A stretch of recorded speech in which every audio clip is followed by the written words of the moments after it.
More than 8 minutes of animation, hundreds of stylized assets and painted environments, dozens of animated characters, epic battle scenes, and countless hours of historical research.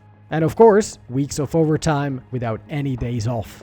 Yep, with this project, once again, I bit off almost more than I could chew. But in the end, we made it. But let me get back to the beginning. I spent a significant portion of 2026 in the company of this gentleman.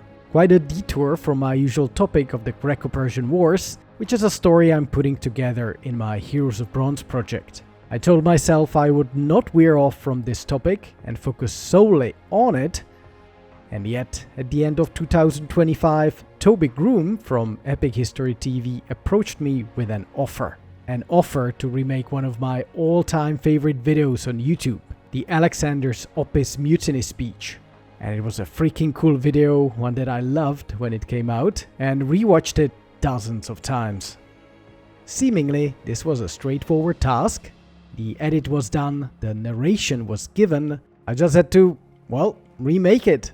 But I knew what it meant. It meant making a whole new short film, one that I never intended to make, one that I would have to do in my spare time. But let's say there are some offers that you do not refuse, not when Alexander the Great comes knocking.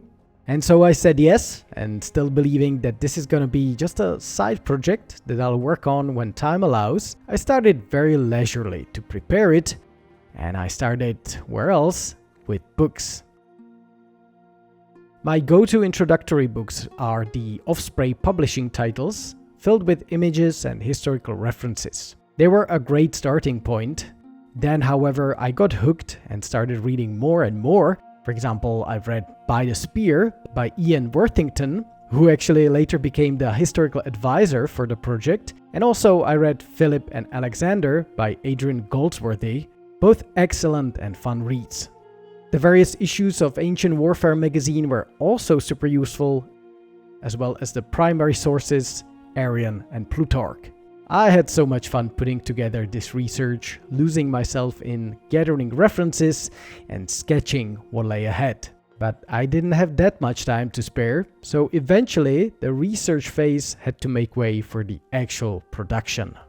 I knew that the absolutely most important thing to do early was to make a character model of Alexander that would look good.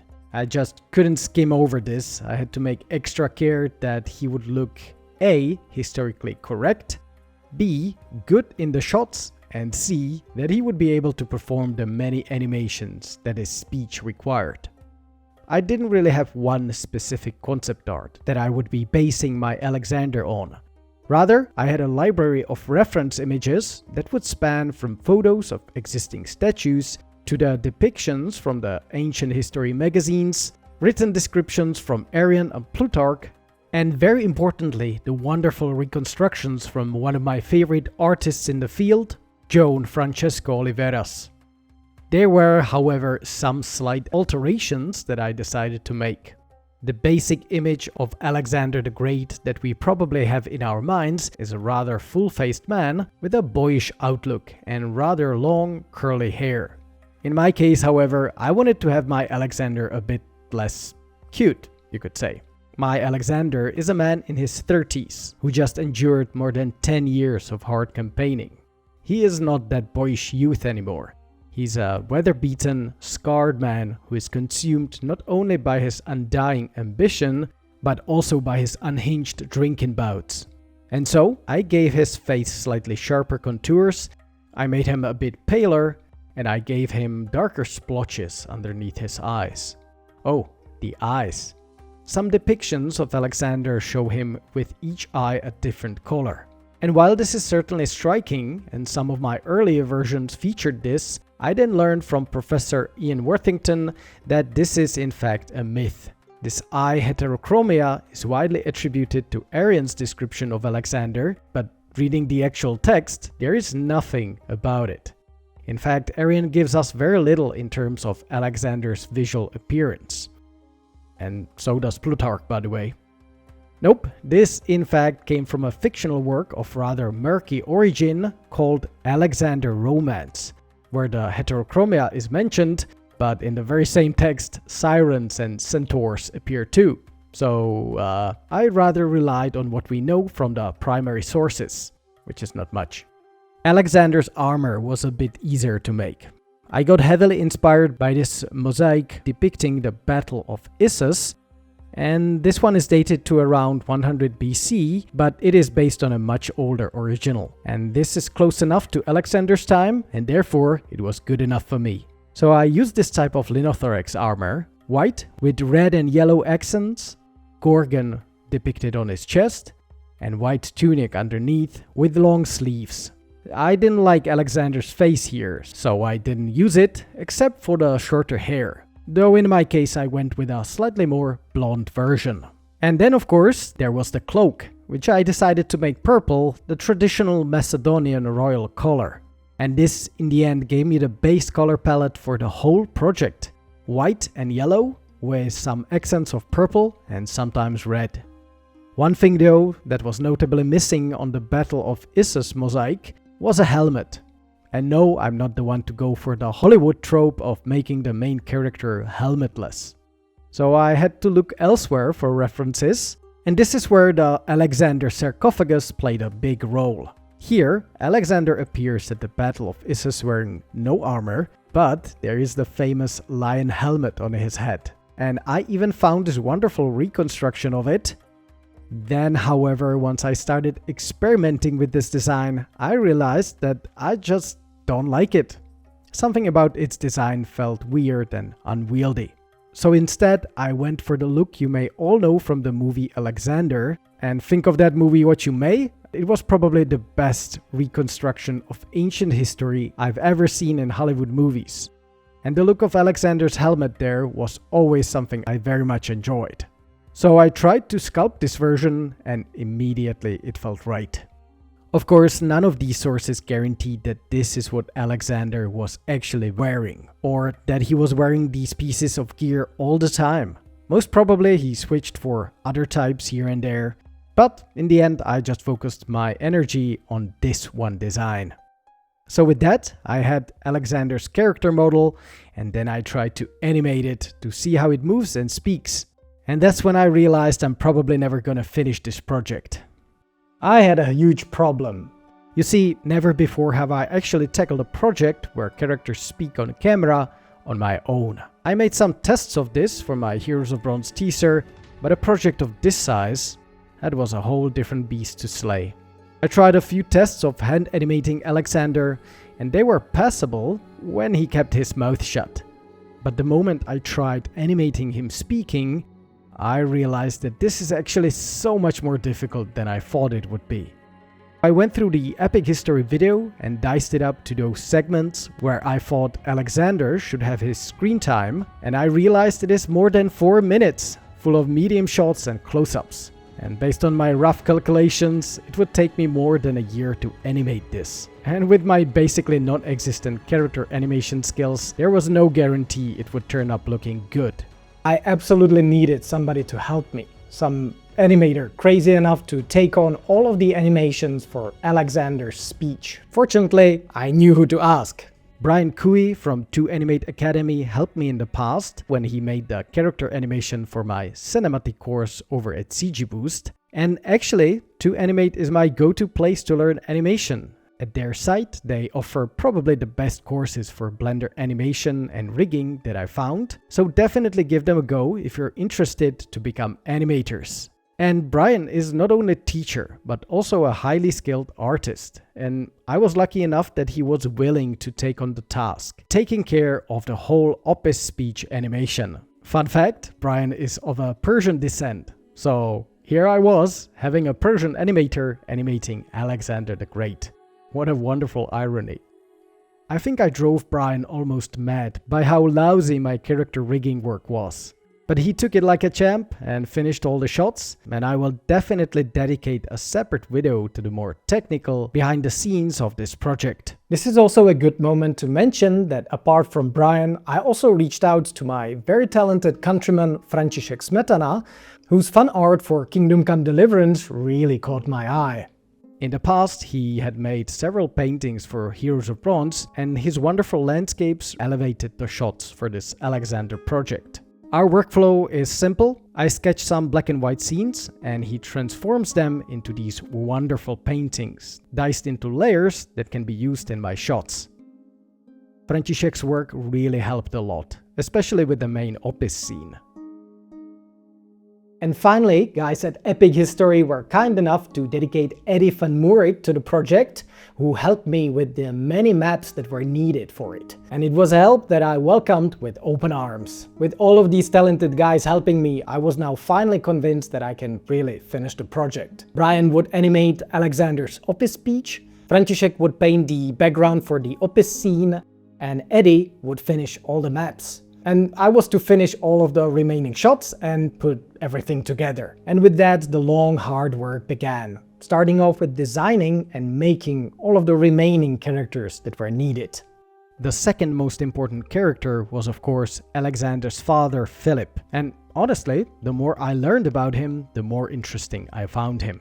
Alexander himself mentions it in his speech when he talks about how essential his father was for his success. Philip picked up the pieces of Macedonia when the kingdom was pretty much crumbling, and he single-handedly put it back together. He was able to secure his reign, defend the borders, and completely revolutionize the army, making a military machine that would one day overcome the mighty Persia. In a way, you could say that his task was even more difficult than Alexander's, and I think that he deserves the epithet great as much as his son.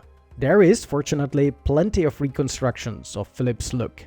First and foremost, this ugly thing from the team at the University of Manchester, and it was put together from all relevant sources.